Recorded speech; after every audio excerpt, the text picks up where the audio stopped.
او ای محمد صلی الله علیه وسلم په دې کتاب کې د مریم حال بیان کړه چې کله هغه له خپلو اړوندو کسانو په بیلیدو ختیځه خوا کې ګوښه شوې وه او پرده یې نیولې وه له هغو نه پټه ناسته وه. په دغه حالت کې موږ هغې ته خپل روح یعنې فرښته ولېږله او هغه د هغې په وړاندې په بشپړه انساني بڼه کې څرګنده شوه.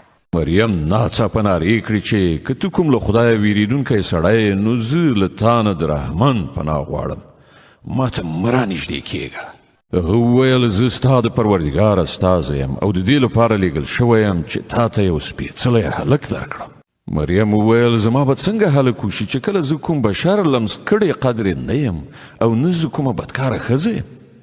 پرښتې وویل همداسې به کېږي، ستا رب فرمایي چې دغسې کول ماته ډېر اسانه دي او موږ به دا د دې لپاره وکړو چې هغه هلک د خلکو لپاره یوه نښانه شي او زموږ له لوري یو رحمت او دا کار سرته رسېدونکی دی. مریم د دغه ماشوم امینواره شوه او هغه له دې امینوارۍ یعنې هلک سره چې په ګېډه کې درلود یو لرې ځای ته لاړه. بیا د لنګوال کړاو ورباندې د خرما ترې یوې ونې لاندې راغی. هغې وویل کاشکې زه له دې نه مخکې مړه وای او نوم نښان مې نه وای پاتې شوی.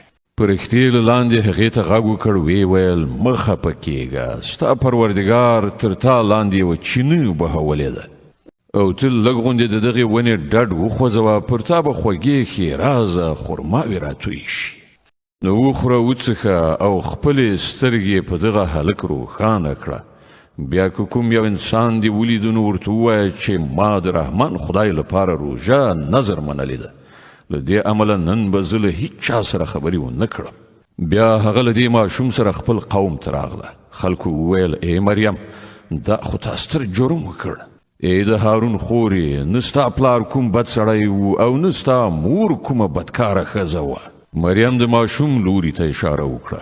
خلکو وویل موږ له ده سره څه خبرې وکړو چې په زانګو کې پروت یو ماشوم دی. ماشوم غږ وکړ زه د الله بنده یم، هغه ما ته کتاب راکړ او پیغمبر یې کړم او برکتي یې کړم هر چیرته چې اوسم او د لمانځه او زکات د پابندیو حکم یې راکړ تر څو پورې چې زه ژوندی اوسم او د خپلې مور د حق ادا کوونکی یې وګرځولم او زه یې سرغړوونکی او بدبخته نه یم ګرځولی. سلام دی پر ما کله چې زه پیدا شوم او کله چې مړ شم او کله چې ژوندی راپاڅول شم.